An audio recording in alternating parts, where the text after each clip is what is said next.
to try something a little different for you guys. I'm not sure if I can do this in future reviews or not, but we'll see how it goes. Let me know your thoughts in the comments below when you're tuned in to what's going on that's different. I finally got around to watching the 2019 version of Child's Play, and why am I just now watching this? You dropped the ball again, Stacy. You dropped the ball. And I think what happened is when I seen the trailers for this movie and seen the redesign of Chucky, I, like everyone else, was like, oh, no. What is that?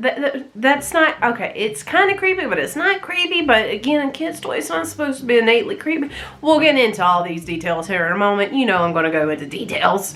But I want to take a moment and say, don't forget to give this video a like if you like it. Leave a comment down below what you thought of the review. Did you like the changes I implemented? Or are you like, nah girl, keep it to a separate video and keep this to what it is supposed to be. Also, don't forget to hit that subscribe button if you're not already, and click the notification bell so you'll be notified when I upload videos in the future. But let's get back into this review. In the 2019 version of Child's Play, a mother gives her 13-year-old son a toy doll, unaware of its sinister nature. It is rated R for bloody horror, violence, and language throughout. It stars Aubrey Plaza as her mother, Karen, Gabriel Bateman as her son, Andy, and Brian Tyree Henry as the neighbor Mike, while also lending the voice of Mark Hamill as Chucky. Now I want to talk about the 1988 version just for a moment to show you the similarities and differences between the two films. In the 1988 version, a serial killer places his soul in a doll, which a 6-year-old boy then receives. In the 2019 version, a disgruntled employee that has just been fired from his job removes all safety and protocols from a toy doll, which a 13-year-old boy ends up with. And the only similarities is the fact that there is a toy doll named Chucky. That's where the similarities end, because, as I just said, the storyline is completely different. We got a serial killer in the 88 version that puts his soul in a doll, and we got a malfunctioned toy in the 2019 version. And honestly, I like the 2019 version storyline better. I said it. Don't come for me. But I just do. It very much reminds me of the movie Small Soldiers. If you don't remember it, it starred Kirsten Dunst and Gregory, what's his name? I can't think right now, but I'll have him, of course, up here. But in that version of Small Soldiers, it's a military chip is put in these toy dolls, and they think their protocols are real life, and they want to kill the Gorgonites. And we're not talking about Small Soldiers, Stacey. But yeah, it definitely gives me that Small Soldiers vibe. And then we just got a little bit of the Chucky saga from the 88 version. Just the fact that it's a doll named Chucky really is only similarity. But I do really enjoy the 2019 version a lot better, if I do say so myself, and I did. Now, as Chucky is a piece of technology, he has no filters, he has no protocols. You know, remember the guy took him away. And he is not a human, so he does not know right from wrong. All he can do is observe the situations around him, process that information, and respond accordingly. Now, when we're introduced to Andy at the beginning, you very much see that he's a loner kid. He's new in town. Him and his mom just moved. His mom is single. And he has no friends. She wants him to make friends, and she gives him Chucky, and Chucky kind of becomes his friend until he meets these other kids, which may not be the best kids for him, but hey, it's friends. And because, not necessarily peer pressure, but because you're around your peers and you want to fit in, Andy starts laughing about things and allowing certain things to go down that maybe he wouldn't allow on the normal. And there's one scene in particular where they're watching the Texas Chainsaw Massacre and they're laughing about everything that's going on. Well, Chucky has no protocols. He doesn't know that's a serious topic and matter at hand. That's not something you should be laughing at. But he sees them laughing and he's like, okay, I'll go do something and make them laugh too. I want to join in the fun. So he goes and grabs a knife and he's like, hey guys. And they're like, no, Chucky, don't do that. And, you know, Chucky doesn't know, so there's a moment you actually feel sad for Chucky because it pans to the next scene where he's, I'm sorry, Andy, I didn't mean to hurt you. And you're like, aw, Chucky, you didn't know no better. Now, that's not to excuse his behavior because he gets a lot worse. He gets manipulative. Does he get manipulative? Whoa. But yeah, it's just one of those moments at the beginning you see that he is a piece of technology. He knows no better. But again, not to excuse his behavior. Early on in the film, you're introduced to Shane, and he is the boyfriend to Karen. And obviously, Andy does not like him. From the start, you can tell that anytime he enters the room, Andy leaves. And as a result, one of those times he leaves, he goes out into the hall, and that's where we're introduced to Mike. And from the moment I first met Mike, I was like, I like you, Mike. Does that mean you're gonna die? Because anytime I find a character I like, you're the one that's gonna die. Every time. And so you'll have to see the movie and watch yourself. You know I am spoiler free. I'm not going to tell you if he died. But I seen Mike, and he's just this likable character. He's a detective. He's coming to eat dinner with his mom, Doreen, that lives down the road, down the hall from our main characters. And he's just a nice guy that's really trying to befriend Andy and just make him feel comfortable. As the movie progresses and Chucky starts to learn more and comprehend things a little better, not necessarily comprehend things a little better, but in his own way comprehending things, he takes certain matters into his own hands, and there comes a point where he basically blackmails Andy, and you're like, oh snap, he blackmailing him. Like, where did you learn that from? And then there's another moment where life imitates art, so to speak, and that is our first death scene, I will say. Well, there's one scene before that, but I'll say our first technical death scene, if you know what I mean. If you've seen the movie, you know what I mean. Now this movie, it's got bloody horror, violence, and language throughout. Yes, sir, indeed. If you're looking for the type of violence and gore that you've seen in the 1988 film, get ready to see it in this one. They brought everything back. Well, not everything back, because there is a stipulation I read that they could not recreate any of the death scenes from the originals because they still had the rights to that. So they had to create new scenes, which I'm like, duh, create new scenes. But if you were looking for any particulars being recreated, they couldn't do it.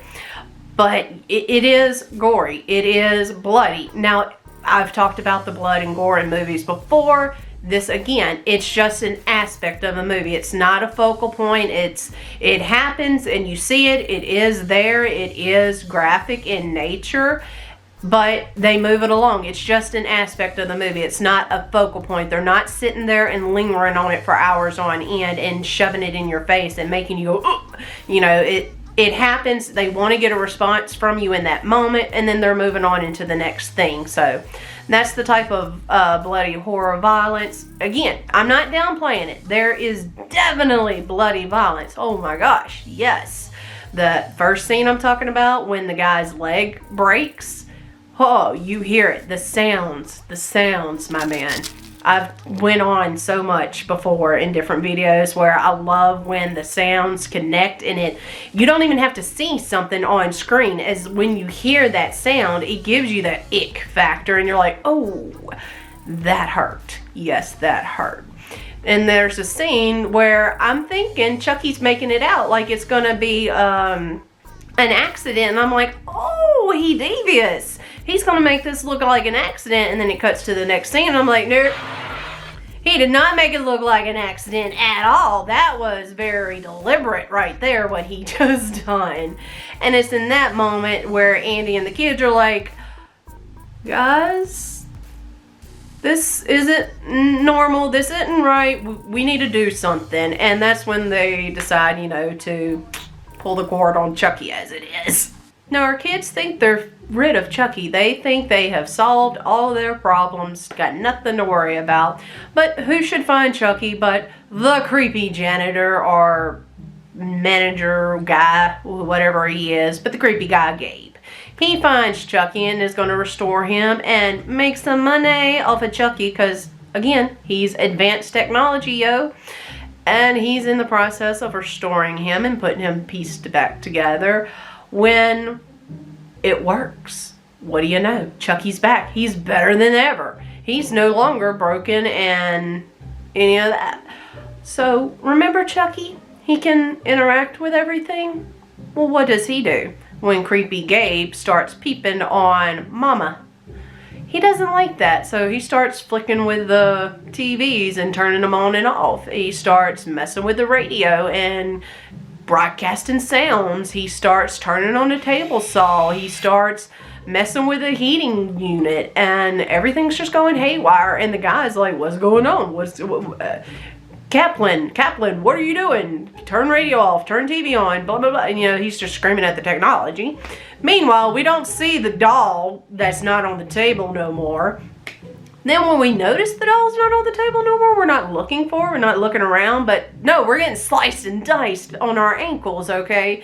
I will go ahead and say this, hands down, is the most graphic death scene in the entire movie. Now, the first one where the guy's leg breaks, that one I was talking about, yeah, it's graphic. It gets there. But this one tops the cake with the way it's set up. And the way it gets set up, as I'm watching it, I'm like, oh, I see where they're taking this. I see where they're taking it, and I'm curious how they're going to set that up. Not that I want to see what happens. Not that I want the graphic, gritty details of it, but I'm just curious, how much are they going to show here? Because it is rated R after all. So things start progressing. The guy obviously gets on the table with the table saw, and because Chucky is technology, he can make everything come to life. He turns on the power saw, so the guy is holding on to this pipe so he doesn't fall on the saw. And, well, what does Chucky do? Let's turn them pipes up. Let's get that heat going. So now the guy's like, burn my hands or the table saw.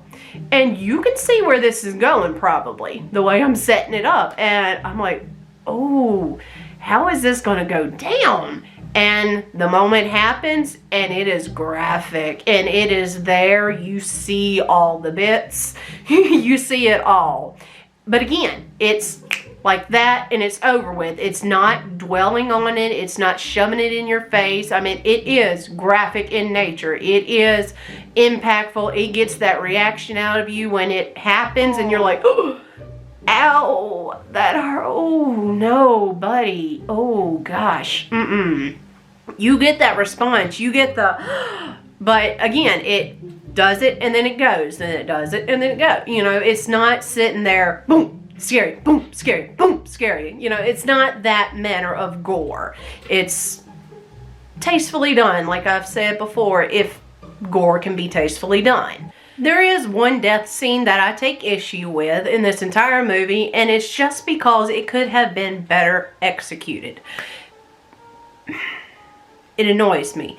There is a character, they get in one of the cars, again, technology, Chucky controls everything, and they get in a car to go to their destination. They arrive at their destination. People are interacting with this character. They're talking to them. Well, before the character can get out of their car, the car pops it in reverse and starts speeding out of control and doing all this crazy stuff. And I'm like, nobody is seeing this? The people you were just talking to does not see your car going insane? They're not calling the cops? They're not rushing to try to help you and get you out of the car? Nobody's doing nothing? Really? That's the one scene that makes no sense to me and is so annoying because all this stuff is going down. Nobody is coming for miles while this character is doing all this stuff, and then Chucky ends up killing the person, and you don't see none of it. None of it. Nobody saw nothing? No. It could have, but it could have been better. Maybe if Chucky had killed the person before they got to their destination, before they had interacted with other characters in this movie, is what I'm saying. Now, like I was talking about with the 1988 film, this is a 6-year-old boy in that version, and it's believable to say that, hey, it was Chucky that done it, Mom. And you're like, oh, honey, no, it's not Chucky. That Chucky's just a doll, and you can write it off like that. So how do we get that believability, that doubt of believability in there for a 13-year-old? How do we make it relatable to the original version? So again, Chucky is technology advanced, as I have said multiple times throughout this video. And as a result, that's how we establish that little bit of doubt. Like, now, we know Chucky is advanced and he can do this and that, but are you really trying to tell me that Chucky done X, Y, and Z. Come on now. And they establish that little bit of doubtability with the kid and make the kid seem like he's going insane, that he's the issue. And that's how I'm saying Chucky gets manipulative and devious, because he knows what he's doing. He knows he's making the kid sound insane by saying the things he's saying Chucky is supposedly done. That makes him sound like he is mental. And that is why I like the mind games he plays with the kid too. Now, as our movie comes to a close, the kids are at their final showdown with the Chucky and the Buddy dolls. What is going to happen? And there comes a moment where I'm like, really? You went there? I knew you were going to do it. I knew it. I knew it. And then you watch a little longer, and then I was like, oh, okay. I see what you done. I'm okay. You satisfied me. But there is a moment where Andy trips up the Chucky doll, He trips up Chucky by singing the song, the Buddy song, You Are My Buddy, you know, that song.